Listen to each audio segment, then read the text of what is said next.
Hi, everyone. Today is October 9th, 2020, and this is the monthly Longhorn community meeting.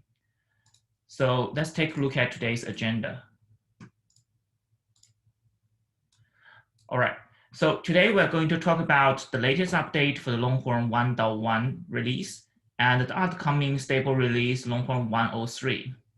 And also, I'm going to talk a little bit about we need some help from the community and why is that? All right, so let's take a look at the 1.1 release first.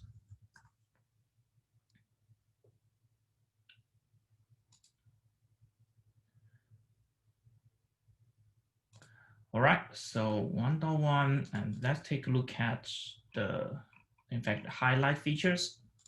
Yes. So currently we have already have many features already has been validated and accomplished. So for example, the notification support, the Prometheus support through and the notifications through Prometheus, those has been done. And also the data locality feature is there and almost have finished the whole validation process. And the replica eviction, snapshot, CSI snapshot support, and the revision counter. Those features has already been merged and have been actively tested or already been finished testing. So next, we still have the ARM support, and which our engineers actively working on at the moment.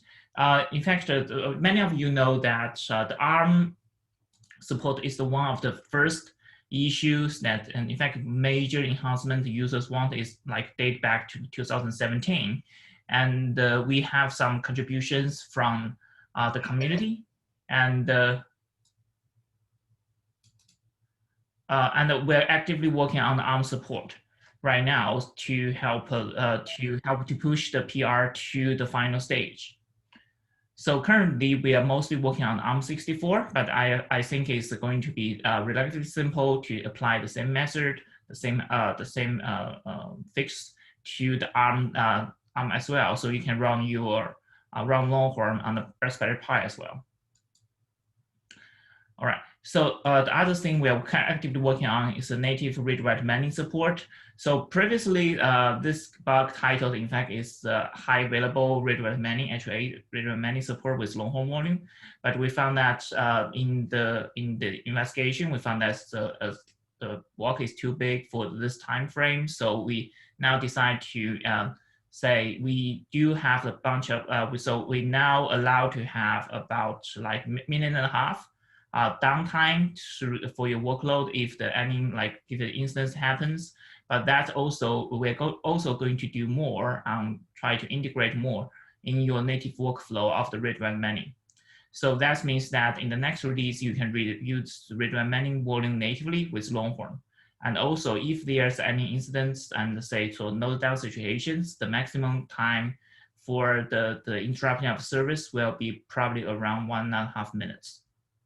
So we are still improving that after we have the 1.1 release. All right, so the other things we have in the backlog, including the pulse replica rebuild and rebuild using the existing replica data and notification support. In fact, this notification support should be already be done as a part of, Prometheus monitoring support.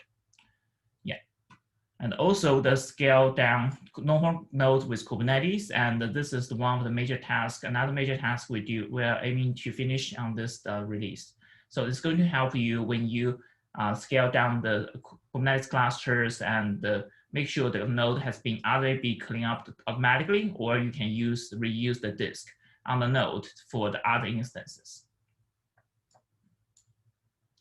All right, so that is for the 1.1 release. In fact, we have decided to release another stable release 1.03 as around next week or week after. So the reason for that is we have found a few issues regarding the recently released the K3S 1.19. So this issue, we're actively working on this, and this is going to result in the Longhorn cannot run natively. Just basically means that if you don't modify some parameters, Longhorn cannot be run correctly on your like K3S 1.19. So for these purposes, we're going to release a stable release along with other minor fixes around next week. All right, so that is for the K3S part and the next release. So the last thing I want to mention is, in fact, currently Longhorn is applying for the CNCF incubation stage.